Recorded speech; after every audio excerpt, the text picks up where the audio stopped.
Hello बच्चों, let's read the question. The question says, statement 1, the true magnetic north direction is found by using a compass needle. Statement 2, the magnetic meridian of the earth is along the axis of rotation of the earth. Now firstly, the key concept is, जो compass needle होता है, it is known कि वो हमेशा magnetized होता है. सो अगर हम उसे फ्रीली सस्पेंड कर दें तो उस पे एक हॉरिजॉन्टल फोर्स लगता है that pull it towards the magnetic north by some natural force. So जब भी कोई फ्रीली सस्पेंडेड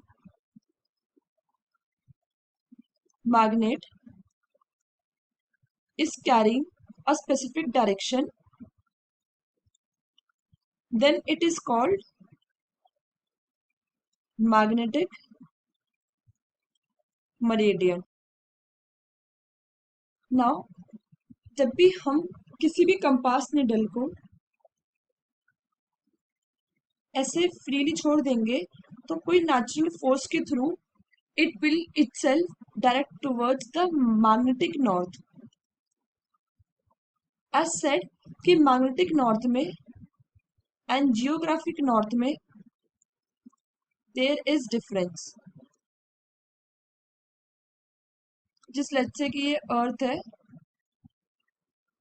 तो magnetic north is basically इस direction में and geographic north is just like in this direction. और जो इन दोनों के बीच में एंगल होता है, दिस एंगल को बोलते हैं angle of declination. So this compass needle being magnetised always point towards the magnetic north. So that means assertion it's true. Now the second statement में it is given magnetic meridian. This magnetic meridian is basically the vertical plane जो pass करता है magnetic north and south poles of the earth. जो earth का magnetic pole है, it is therefore not aligned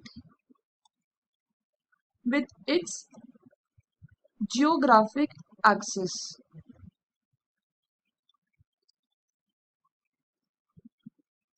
Of rotation. इसको हम geographic poles भी बोलते हैं. सो जो हमारा मैग्नेटिक एक्सिस होता है, it is basically tilted relative to the earth rotational axis. Hence जो मैग्नेटिक मेरिडियन है, it doesn't coincide with the axis of rotation क्योंकि ये tilted ही होता है. So statement 2 is incorrect or false. So the final answer is statement 1 is correct and statement 2 is incorrect, which is option C. Hope you understood it well. Best of luck.